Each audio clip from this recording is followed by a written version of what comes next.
Rafale వివాదంపై కేంద్ర వైఖరిని సిపిఐ నేత నారాయణ ఖండించారు. రఫేల్ యుద్ధ విమానాలపై మీడియాలో వస్తున్న కథనాలపై కేంద్రం స్పందించినప్పటికీ వాస్తవాలను మాత్రం వెల్లడించలేదని అన్నారు. జాతీయ పేపర్లో వచ్చిన డాక్యుమెంట్పై కేంద్రం చర్యలు తీసుకుంటామంటూ బెదిరిస్తోందని, వాస్తవాలు బయటపెట్టిన వారిపై బ్లాక్మెయిల్ రాజకీయాలు చేస్తోందని నారాయణ విమర్శించారు.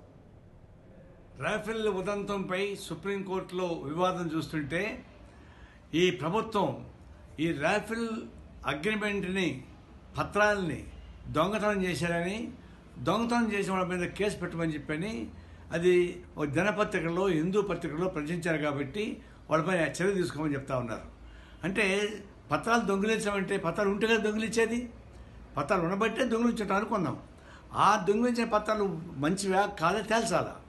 అది రాఫెల్ డీల్లో వచ్చినటువంటి రహస్యాన్ని బయటపడకూడదని చెప్పేసి అని రాఫెల్ డీల్ కన్నా ముందు, ఒక వారం ముందు ప్రభుత్వం ఒక ప్రత్యేక చట్టం చేసి దీనిలో ఉన్నటువంటి లోసుగులను బయట పెట్టనీయకుండా ఒక చట్టం తీసుకొచ్చి పెట్టింది. అంటే మేము భవిష్యత్తులో దొంగతనం చేయబోతా ఉన్నాం, దీన్ని బయట పెట్టడానికి వీల్లేదని ఒక చట్టం ముందు తీసుకొచ్చి పెడుతున్నారు. దాని తీసి సుప్రీంకోర్టు అడ్డం పెట్టి ఇది రహస్య పత్రాలు కాబట్టి రహస్య పత్రాలు ఎట్లా దొంగిలిస్తారని అంటున్నారు. రహస్య పత్రాలైనా దొంగిలించిందైనా కేసు పెట్టిన తర్వాత ఆ పత్రాలు నిజమైందా, కరెక్టా కాదా తేల్చాలా. కరెక్ట్ అయితే మేము క్షమాపణ చెప్పాలా, లేకుండా పోతే చర్యలు తీసుకోవాలా.